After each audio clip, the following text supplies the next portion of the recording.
Hello. Correct.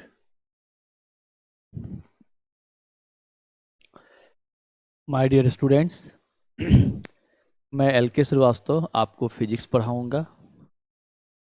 Class 10th के लिए जो फिजिक्स है वह फिजिक्स आपके बेसिक्स पर बेस्ड होता है।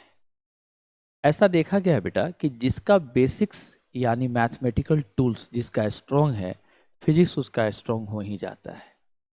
तो फिजिक्स को अगर आपको स्ट्रॉन्ग करना है तो आप मैथमेटिकल टूल्स जरूर से जरूर ठीक करें विदाउट फेल। अब बात आती है मैथमेटिकल टूल्स में है क्या चीज़।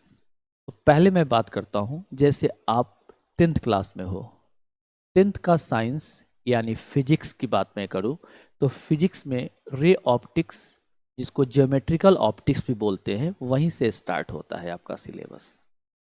ज्योमेट्रिकल ऑप्टिक्स नाम ही है ज्योमेट्री, तो उसमें ज्योमेट्री का पूरा यूज होता है, कंप्लीट ज्योमेट्री यूज होता है उसमें। तो आपका ज्योमेट्री, आपके ट्रिगोनोमेट्री जितना बेहतरीन होगा, जितना द बेस्ट लेवल का होगा, आपका रे ऑप्टिक्स उतना ही बेहतर होगा, उतना ही एकदम कंफर्टेबल फील करिएगा रे ऑप्टिक्स में। ठीक है, तो फिजिक्स के लिए जो मैथमेटिकल टूल्स होता है मैं आपको बताता हूँ, स्टार्ट करता हूँ। आप इसका प्रॉपर नोट्स बनाएंगे तो फिर आपका 10th का फिजिक्स 1 मंथ एनफ है यार, लेकिन हम लोग उसको 3-4 माह में निकालेंगे। 3 to 4 months हम लोग उसको कवर करेंगे। तो आपके मन में अब ये बात आएगी कि अब हम आखिर आफ्टर 3 मंथ्स क्या करेंगे सर। तो मैं बताता हूँ बेटा, आप आफ्टर 3 मंथ्स में उसको इतना रिवाइज करेंगे, उस पर बेस्ड ऑब्जेक्टिव्स, न्यूमेरिकल्स इतना रिवाइज करेंगे, और क्लास 11th के बहुत सारे फंडामेंटल बेसिक्स को आपको क्लियर कर दिया जाएगा। तो आपका जो 10th बोर्ड आएगा वह 10th बोर्ड तो सबसे पहले आपका इजी हो ही जाएगा।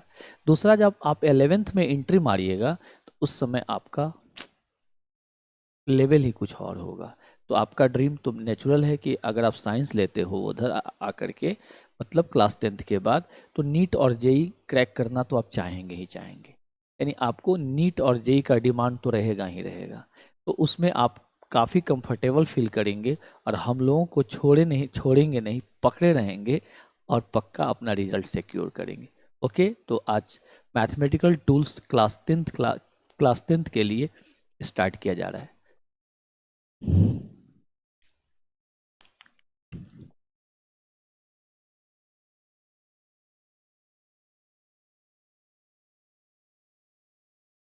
ओके, मैथमेटिकल टूल्स में सबसे पहले हम ये देखते हैं कि प्रोपोर्शनल साइन को कैसे यूज करते हैं हम। जैसे दो फिजिकल क्वांटिटीज अगर एक दूसरे का प्रोपोर्शनल होता है तो इसका मीनिंग क्या निकल के आता है। एग्जाम्पल के लिए, जैसे आप सन या डॉटर, जो भी आप अभी क्लास ले रहे हो, सन या डॉटर जो भी हो अभी क्लास ले रहे हो, एक बार बस चेक करता हूँ कौन कौन हो। गुड। तो आइए, एक विकास और जीविका, एकदम पूरा कंसंट्रेशन के साथ आज का क्लास लीजिएगा। आप सन या डॉटर अपने पेरेंट्स के हैं, करेक्ट। अब आप कुछ डिमांड करते हैं अपने पेरेंट्स से, तो जो डिमांड अभी आपका है वह पेरेंट्स अगर पूरा कर दिए, एग्जाम्पल के तौर पे आपने बोला कि मुझे एक स्कूटी चाहिए, पेरेंट्स आपके स्कूटी दिला दिए, बोले कि नहीं मुझे स्कूटी नहीं चाहिए, स्कूटी नहीं दिलाए। आप मान लीजिए आज स्कूटी खरीद लेते हैं, कल होकर कहते नहीं मुझे कार चाहिए। तो अगर आपके पेरेंट्स का इनकम नहीं है उतना, तो कार नहीं खरीद पाएंगे। लेकिन अगर उनका इनकम बढ़ गया है, इंक्रीज कर गया है, तो इजीली आपको कार खरीद के दे देंगे। क्या यहाँ पे आपको फील हुआ कि आपके पेरेंट्स का अगर स्टेटस इंक्रीज कर रहा है, उनका फाइनेंशियल स्टेटस अगर इंक्रीज कर रहा है, तो आपका भी स्टेटस इंक्रीज कर रहा है। अब यहाँ देखिए, आप अपने पेरेंट्स पे डिपेंड करते हैं, नेचुरल है, हर काम के लिए आप पेरेंट्स पर डिपेंड कर रहे हैं। अभी जब तक आप अपने पेरेंट्स पर डिपेंड करते हैं तब तक आपका कंडीशन बढ़ता जाएगा। अगर पेरेंट्स का कंडीशन बढ़ता जाता है, आपका स्टेटस चेंज करेगा, बेहतर होगा जब आपके पेरेंट्स का स्टेटस भी बेहतर होते जाता है। तो इसका मतलब क्या बनता है, इसका मीनिंग क्या होता है कि आप अपने पेरेंट्स के डायरेक्टली प्रोपोर्शनल हैं। अब आप समझ गए होंगे। अब वैसे ही दो फिजिकल क्वांटिटीज जैसे बोला जाए A is directly proportional to B, तो इसका मीनिंग क्या होता है कि ए बी पर डिपेंड करता है। तो कहीं भी लिटरेचर अगर आपको मिले, कहीं भी लिटरेचर मिले कि ए डिपेंड्स अपॉन बी, मान लो आपको लिटरेचर मिला ए बी पर निर्भर करता है। अब इसको मैथमेटिकली आप कैसे लिख सकते हो, तो A is proportional to B, mathematically आप ऐसे लिख सकते हो। करेक्ट, फिजिक्स पढ़ रहे हैं हम लोग, क्योंकि ये फिजिक्स में मिलेगा और इसको हम यूज करेंगे ऐसे। करेक्ट, इसको मैथमेटिकल एक्सप्रेशन में हमें कन्वर्ट कर देना होता है। आइए, वैसे ही अब इसका इसका मतलब क्या हुआ, इसका मतलब ये हुआ बेटा कि जब ए प्रोपोर्शनल साइन को हटाओगे तो एक कांस्टेंट आएगा और इनटू बी, और हम इसको बोलते हैं प्रोपोर्शनल कांस्टेंट। प्रोपोर्शनल साइन हटा दिया गया तो हम इसको क्या बोलेंगे, प्रोपोर्शनल कांस्टेंट। अब यहां पर देखो मेरे साथ, अब ये प्रोपोर्शनल कांस्टेंट क्यों बोला गया, क्यों बोला गया प्रोपोर्शनल कांस्टेंट, क्यों कांस्टेंट है ये, रीजन समझो। बोला जाए कि x is proportional to b, यानी a और b का जो प्रोपोर्शन है वह सेम है, यानी a और b का जो प्रोपोर्शन है, रेशियो है, वह पक्का सेम है, यानी कांस्टेंट है। इसी को बोलते हैं a is proportional to b। अब इसको ऐसे लिखो, a is constant into b, और ये लिटरेचर क्या है, a is proportional to b। तो अब इज इक्वल टू कांस्टेंट के लिए मैथमेटिकल सिंबल बना लिया जाता है। इसको हम मैथमेटिकली इसके लिए एक सिंबल बनाते हैं, ऐसे डाल देते हैं और इस साइन को बोलते हैं कि प्रोपोर्शनल टू है यह। करेक्ट, तो लिखने लगते हैं कि a is proportional to b। Okay, तो आपने क्या सीखा कि जब आप प्रोपोर्शनल साइन को रिमूव करोगे तो वहां पर एक कांस्टेंट डालोगे, and that constant is known as proportional constant, that can be expressed as proportional constant, sometimes you can say only constant, no doubt. तो ये हमारा प्रोपोर्शनल कांस्टेंट है या फिर ओनली कांस्टेंट है। तो आपके पास दो बातें यहाँ क्लियर हो गई। कहीं भी आपको लिखा हुआ मिले कि a डिपेंड्स अपॉन b, तो आप उसको मैथमेटिकली कैसे लिखेंगे, a is proportional to b, और इसका मतलब क्या होगा, a is equal to constant. Proportional को हटाएंगे तभी तो एक्सप्रेशन मिलेगा हमारा, जैसे वैल्यू में LHS RHS मिलेगा तभी ना इक्वेशन बनेगा।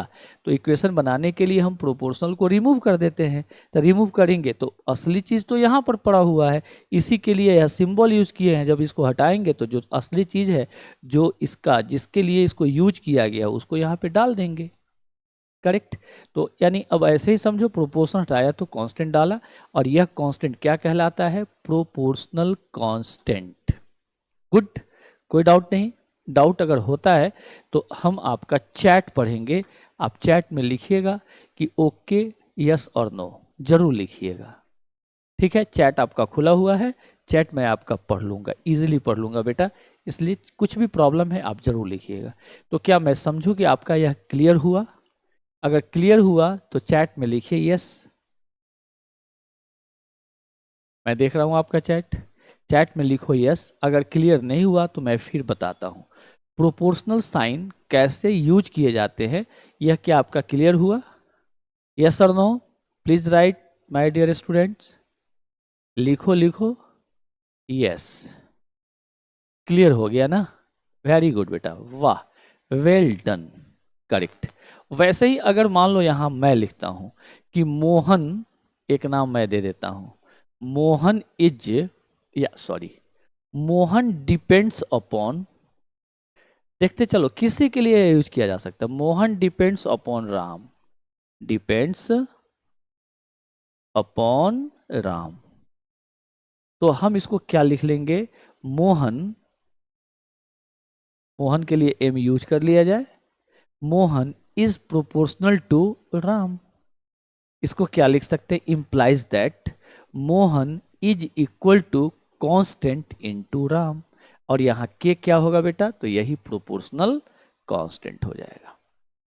वेरी गुड, कोई डाउट नहीं है। अब इसको हम यूज करने वाले हैं आपके मैथमेटिकल टूल्स में, इसीलिए यहां पर सबसे मैंने पहले प्रोपोर्शनल साइन ही यूज किया है।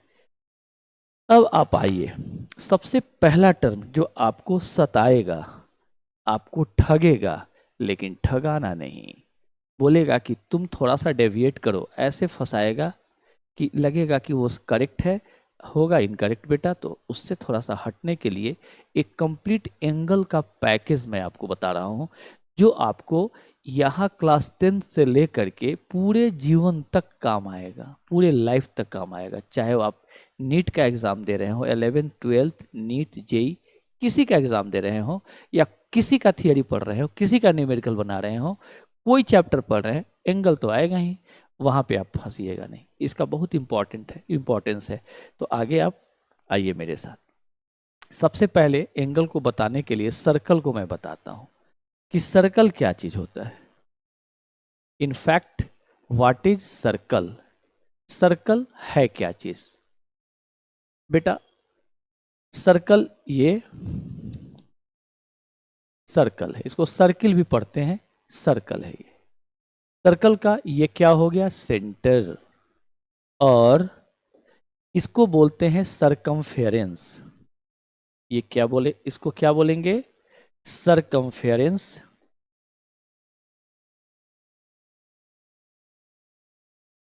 या फिर इसको पेरीफेरी भी बोल लेते हैं। पूरे बाउंड्री को हम पेरी, एक घेरा को हमेशा पेरीफेरी बोलते हैं, तो यह एक बाउंड्री ही है ना, तो इसको पेरीफेरी भी बोल सकते हैं और सरकमफ्रेंस भी बोल सकते हैं। और इसको क्या बोलते हैं, सेंटर।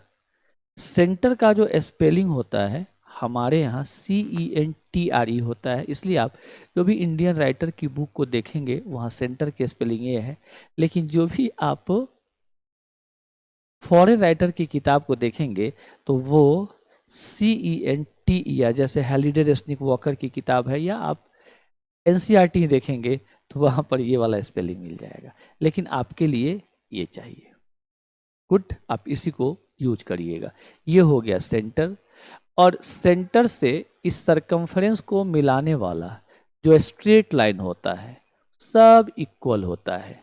अगर ये सर्कल है तो ये स्ट्रेट लाइन को हम कैपिटल R या स्मॉल r से डिनोट करेंगे, और ये सब को रेडियस बोलते हैं। जितने भी रेडियस होते हैं वो सब इक्वल होते हैं, एक सर्कल के सभी रेडियस इक्वल होते हैं। क्लियर हो गई बात? ये हमारा सरकमफेरेंस है, ये सेंटर है, ये रेडियस है, सारे रेडियस इक्वल होते हैं। पहली बात ये आप समझे, सर्कल का फर्स्ट स्टेज आपने क्लियर कर दिया। अब इससे छोटी बात कुछ हो नहीं सकती है। नेक्स्ट, चलो जरा आगे देखते हैं हम लोग फिर। ये हमारा क्या है, सर्कल। गुड, और ये सर्कल का क्या है, सेंटर, और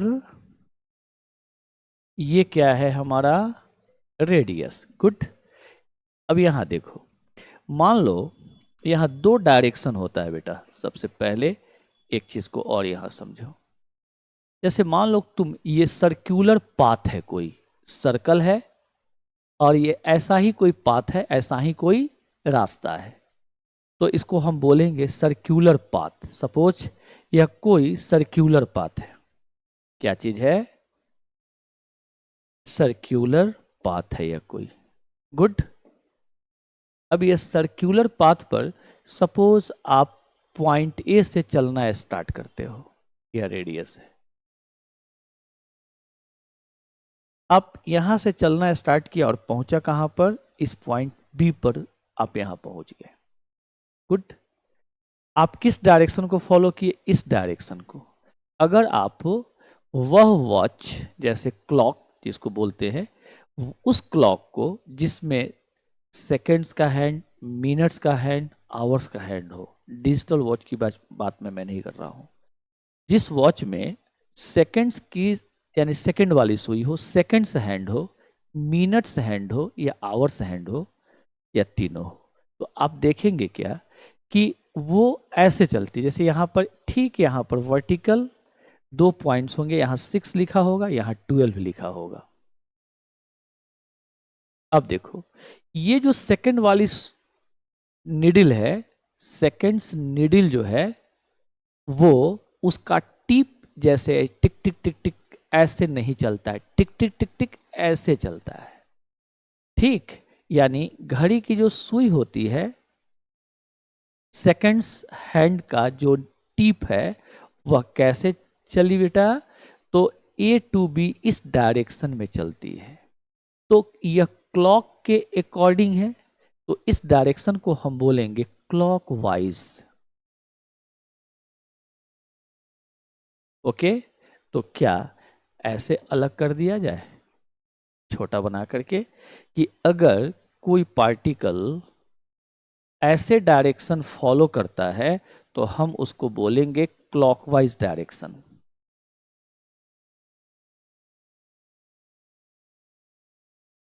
क्लॉकवाइज डायरेक्शन। ओके, यह पॉइंट ए है। जब हम ए टू बी पहुंचेंगे, सॉरी बेटा, ये क्लॉकवाइज तो समझ ही गए हो, ये हो गया हमारा क्लॉकवाइज डायरेक्शन। और ऐसे ही चलते हैं हम, A to B, B to C, C to D, D to E, जो भी हो ऐसे चला रहा है। ठीक है, अभी इस बी को हटा दो। अब ऐसे अगर चलते हो तो इसके ठीक अपोजिट चलना हुआ, तो इसको हम बोलते हैं एंटी क्लॉकवाइज डायरेक्शन।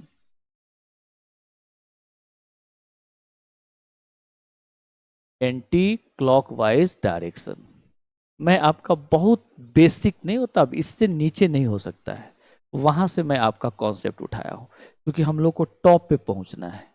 तो टॉप पे बेटा वही पहुंचता है जिसका बेस बहुत स्ट्रॉन्ग है। बिना बेस को क्लियर किए टॉप पे कोई मतलब इमेजिनेशन भी नहीं कर सकते हो। ये सब फालतू बातें होती है कि आपका बेसिक ठीक है, कमजोर है, और लेकिन आप आगे की बात जानते हो, सब रट गया रहता है।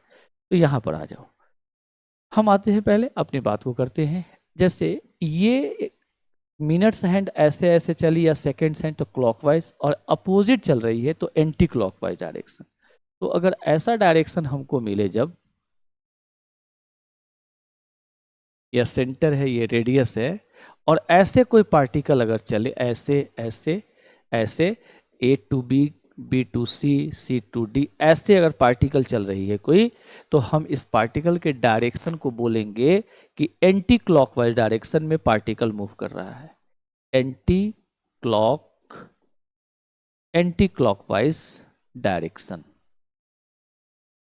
शॉर्ट में ऐसे लिख सकते हैं। तो एंटी क्लॉकवाइज डायरेक्शन ये वाला डायरेक्शन हो गया, और क्लॉकवाइज डायरेक्शन ये वाला डायरेक्शन हो गया। पहले एंटी क्लॉकवाइज क्लॉकवाइज समझ गए, दो चीज आपका क्लियर हो गया। थर्ड पे आ जाओ, नंबर 3। अब ये आपका सर्कल है। गुड, सर्कल या सर्किल दोनों बोल सकते हो। ये इसका सेंटर है, ये इसका रेडियस है। ओके, आप अगर ए टू बी इस पर मूव करते हो तो फिर यहां एक रेडियस ड्रॉप कर लो, रेडियस है। तो अब ये क्या कहलाता है, सर्कल का वह पार्ट जो सेंटर पर एंगल बनाता है। यहां एंगल फॉर्म हो गया, इस पार्ट को, इस सेगमेंट को, सर्कल के इस सेगमेंट को हम बोलते हैं क्या, arc, A R C, arc. हम लोग इसको समटाइम एल से डिनोट कर लेते हैं। वैसे मैथ और फिजिक्स में सिंबल का बहुत वैल्यू नहीं होता है, वहां पर चीजें, टर्म्स हमारा क्लियर होना चाहिए। सिंबल हम खुद भी वहां पर अप्लाई कर सकते हैं अपने नीड के अकॉर्डिंग। ये बेटा आर्क हो गया। और आर्क का वैल्यू क्या होता है, ये आर्क कितना होगा ये हमें निकालना पड़ेगा, यानी एल का वैल्यू क्या होगा ये हमें निकालना होगा। नेक्स्ट, अब यहां पर आ जाओ, ये क्या चीज है, सरकमफेरेंस। आपने देखा था इसको कि ये क्या है, सरकमफेरेंस है। तो इस सरकमफेरेंस का टोटल लेंथ यानी पेरीफेरी 2πr, जहां r इसका रेडियस है, इसके इक्वल होता है, 2πr के इक्वल होता है सरकमफेरेंस। करेक्ट। अब यहां पर देखो ये क्या है, एंगल फॉर्म किया, और ये क्या है इसका आर्क। अब जैसे एक चीज मैं बता दूं तुम्हें, बहुत अच्छा चीज है, खूब समझ लेना सब अच्छा से। जैसे ये मान लो यही था ना रेडियस, यहाँ पर ये वाला आपका रेडियस है ग्रीन कलर वाला। अब ये क्या है कि इसको देखो यही है, हम लोग इसको अगर एंटी क्लॉकवाइज में लेके चल रहे हैं तो यह जो एंगल फॉर्म हुआ वह एंटी क्लॉकवाइज डायरेक्शन में फॉर्म हुआ, तो यह एंगल पॉजिटिव होगा। ठीक है ना, ये एंगल पॉजिटिव होगा। यानी अगर इस डायरेक्शन के एंगल को अगर ऐसे कोई चीज मूव कर रहा है और वो सेंटर पर जो एंगल बना रहा है तो यह एंगल पॉजिटिव होगा, नो डाउट। दूसरा, अगर कोई पार्टिकल ऐसे नहीं, मान लो ऐसे, जैसे यहां पर से ऐसे था, ये ऐसे मूव करने लगा, इधर की ओर आ गया, सपोज ये सी पॉइंट पर आ गया, तो ये भी क्या है, हमारा आर्क है। इतना आर्क फॉर्म किया, यह आर्क जो सेंटर पर एंगल बनाया, सपोज ये थीटा प्राइम है। अच्छा एक चीज, हम लोग इसको थीटा डैश्ड डैश्ड या फिर इसको थीटा प्राइम भी बोल सकते हैं। थीटा डैश्ड, डैश नहीं डैश्ड, या थीटा प्राइम, दोनों बोल सकते हैं। तो बहुत लटपटाने से बेटर है हम लोग जैसे इसको यूज करते हैं ना, तो इसको प्राइम बोले, जैसे यह X prime, Y prime, Z prime, ऐसे बोलेंगे, बेटर है ज़्यादा बोलना, ज़्यादा क्लियर कट है। डैश भी बोल सकते हो, ओके। तो बेटा ऐसे अगर आप मूव करते हो तो उस समय यह जो एंगल फॉर्म किया वह एंटी क्लॉकवाइज में चलता हुआ आर्क, यानी इस आर्क पर जो एंटी क्लॉकवाइज में पार्टिकल चला, वह पार्टिकल ने इस एंगल यहां पर सेंटर पर एंगल फॉर्म किया। तो यह, सॉरी, ये एंटी क्लॉकवाइज है, ये क्लॉकवाइज, तो क्लॉकवाइज में जो फॉर्म किया वह नेगेटिव होगा। तो याद रखना है, एंगल के पास दो डायरेक्शन होता है, एक एंटी क्लॉकवाइज, दूसरा क्लॉकवाइज। एंटी क्लॉकवाइज में जो एंगल मेजर करेंगे हम वह पॉजिटिव आएगा, और क्लॉकवाइज में जो एंगल मेजर करेंगे वह नेगेटिव होगा। क्लियर कट बात है, दो लाइन लिखना है यहाँ पे। तो हम यहाँ पर अब एंगल का एक टर्म लिखेंगे कि an angle has two directions.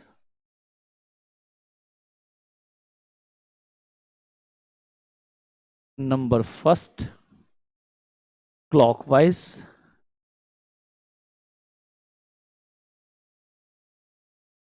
direction, and number second anti-clockwise direction।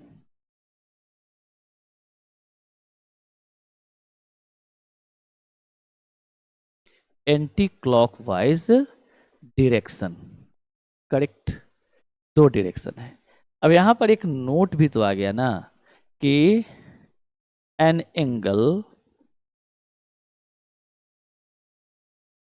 measured in the an angle measured in the anti-clockwise direction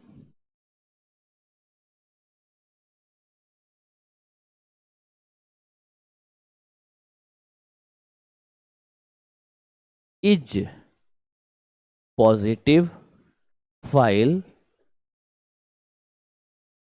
that for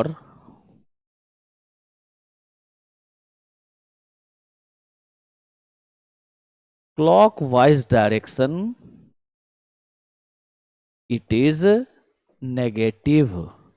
good. तो याद रखना है कि एंटी क्लॉकवाइज में जो एंगल हम मेजर करेंगे वह क्या होगा, पॉजिटिव, और क्लॉकवाइज में जो मेजर करेंगे वो क्या होगा, नेगेटिव। अब आप बताइए क्या यहां तक क्लियर है? क्योंकि अब इसके बाद इन सब को यूज करके अब एंगल का वैल्यू कितना होता है हम लोग निकालने वाले हैं। एंगल का फॉर्मूला क्या होगा, क्यों फॉर्मूला वैसा बनेगा, अभी हम लोग फाइंड आउट करेंगे इसका। तो पहले आप बताइए यहां तक क्या आपका क्लियर है? ठीक है, अगर क्लियर है तो यस लिखिए, अगर क्लियर है तो लिखिए फिर यस, क्लियर है तो यस लिखिए। अगर आपका एकदम कॉन्सेप्ट क्लियर है तो लिखो यस। गुड, यहां तक एकदम क्लियर है। थोड़ा भी कंफ्यूजन है तो एकदम नो लिखना है, बोल्डली नो लिखना है, क्योंकि आपका यह बेस है और यही आपका बड़ा बड़ा इमारत खड़ा करेगा, इसी पर बड़ा बड़ा बिल्डिंग आप बनाने वाले हो।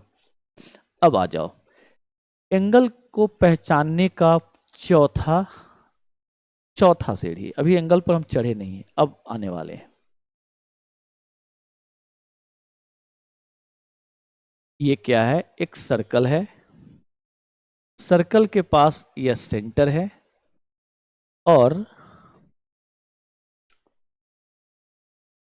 ये इसका रेडियस है। गुड, क्या है ये, रेडियस। अब एक चीज जरा देखो तुम, ये अगर कोई पॉइंट है और एंटी क्लॉकवाइज में अगर मूव करेगा तो आर्क, जैसे यहां देखो अभी कोई आर्क नहीं बना, जीरो आर्क है, तो कोई एंगल नहीं, जीरो एंगल बना। जैसे जैसे आर्क का मान यहां से यहां तक आ गया तो एंगल भी इतना बढ़ गया। आर्क को इंक्रीज किया तो एंगल और इंक्रीज किया, आर्क और इंक्रीज करेंगे तो एंगल भी इंक्रीज करेगा, आर्क और इंक्रीज करेंगे, आर्क यहां से यहां तो एंगल भी इंक्रीज करेगा। तो आपके पास क्या कॉन्सेप्ट हो गया कि यह आर्क और एंगल एक दूसरे का एक बढ़ता है। सबसे पहले मैंने आपको डिपेंडेंसी बताया है कि अगर ए डिपेंड करता है बी पर तो उनके बीच का रिलेशन क्या है, proportional.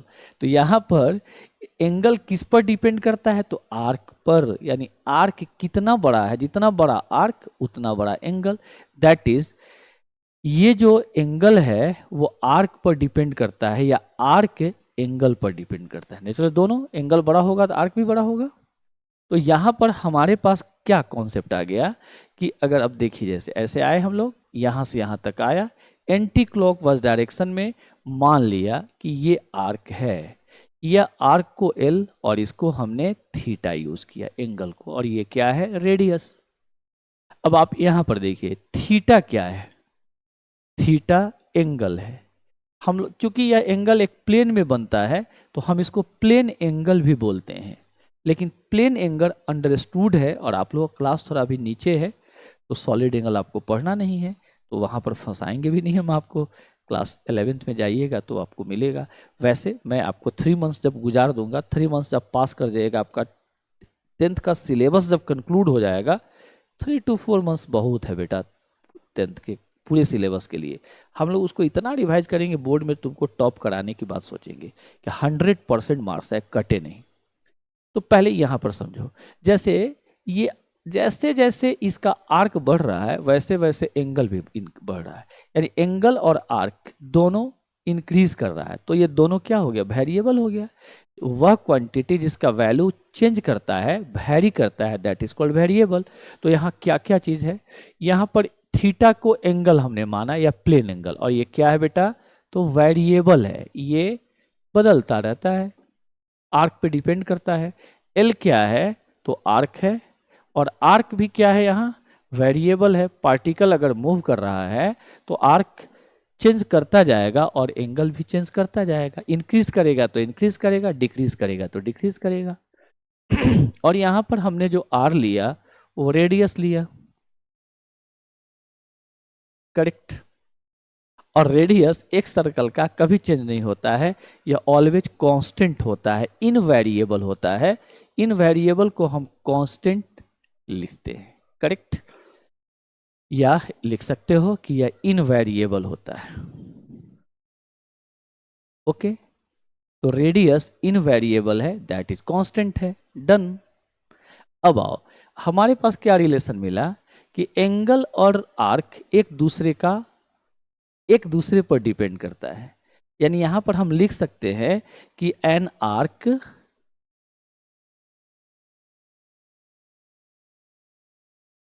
Depends upon an angle. तो अब इसके लिए रिलेशन क्या हो गया, आर्क को आर्क लिख देते हैं, इसको एल से डिनोट करते हैं। ये अब डिपेंड करता है यानी प्रोपोर्शन, आज सबसे पहले यही बताया हमने आपको। और एंगल, एंगल को यहाँ थीटा से डिनोट कर लिया गया, थीटा। अगर हम इसको ऐसे लिखे सिंबल में ही तो L is proportional to theta आया, implies that L proportional sine को जब हटाएंगे विद्यार्थी, करेक्ट, प्रोपोर्शनल साइन को हटाएंगे तो क्या रखेंगे, कांस्टेंट। अब यहाँ पर कांस्टेंट बेचारा एक ही तो है, रेडियस। तो L is equal to constant यानी रेडियस, दूसरा कांस्टेंट तो है ना यहाँ, और इनटू थीटा। तो हमारे पास फॉर्मूला क्या आ गया, क्या फॉर्मूला आया देखो तो, ये arc is equal to radius into angle या एंगल इंटू रेडियस। तो ये बहुत इंपॉर्टेंट फॉर्मूला है, मैं आपको बता नहीं सकता हूँ कितना है। यानी देयरफॉर, यहाँ हम लिख सकते हैं देयरफॉर आर्क, ये ऑलवेज यूज हो जाता है, arc is equal to angle into radius या फिर radius into angle, angle into radius. बस हो तो गया, ये आपका कॉन्सेप्ट हो गया, एक फॉर्मूला आपको मिला यहां पर। Good, arc is equal to angle into radius, that is L is equal to R into theta. Done done done. Okay, next. अब आप आइए अगला टर्म देखते चलिए जरा। अब हम कहां पर थे, यहां पर है। तो अब यहां से एंगल का फॉर्मूला आ गया ना, angle is equal to L by R. तो 10 जो हमें चाहिए था, 10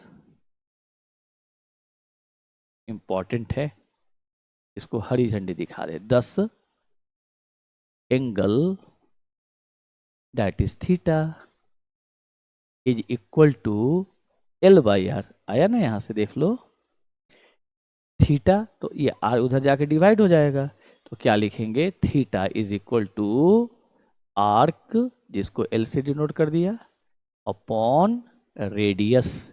तो हमारा अब फॉर्मूला भी रेडी पोजीशन में आ गया कि angle theta can be given by arc upon radius. तो एंगल का फॉर्मूला भी हमें मिला, एंगल का फॉर्मूला भी हमें मिल ही गया। गुड, तो अभी आज के क्लास में आपको यहीं तक मैं रहने देता हूं, ताकि आज पहला क्लास है, आप पर बर्डन आ जाए। करेक्ट, ऐसे क्लास हम लोग 15 मिनट्स कम से कम लेंगे, 1 to 15 मिनट्स तक चला जाएगा, 1 आवर 20 मिनट्स तक का क्लास जा सकता है, ठीक है, यानी 2 घंटे तक का भी क्लास जा सकता है, लेकिन आपके लिए नहीं, अभी नहीं।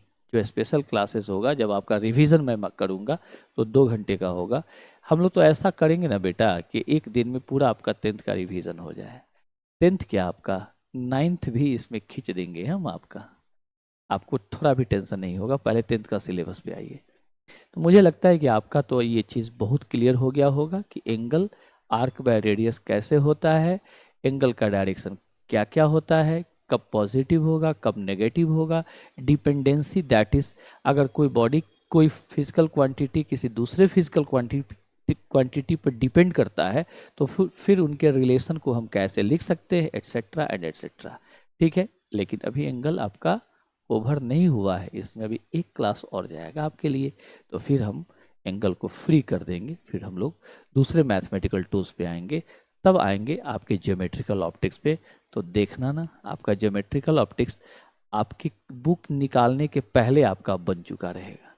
बस आप वहाँ जाएंगे, कहेगा चलो यार ठीक है, हर जगह आपको ग्रीन फ्लैग दिखाता रहेगा कि आप निकलते जाओ। थैंक यू बेटा फॉर ज्वाइनिंग। कोई भी प्रॉब्लम है आप मुझे चैट में लिख सकते हैं, मैं आपका चैट देख रहा हूँ, पढ़ रहा हूँ। आपको कुछ भी पूछना है आप लिखिए, मैं आपका आंसर करूँगा। एनीथिंग जो आप पूछना चाहते हैं, 1 to 1 मैं आपको आंसर करूँगा।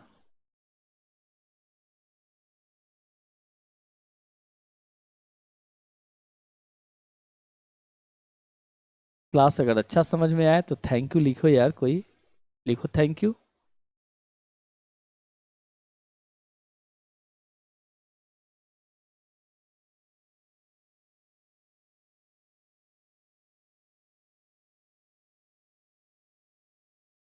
गुड।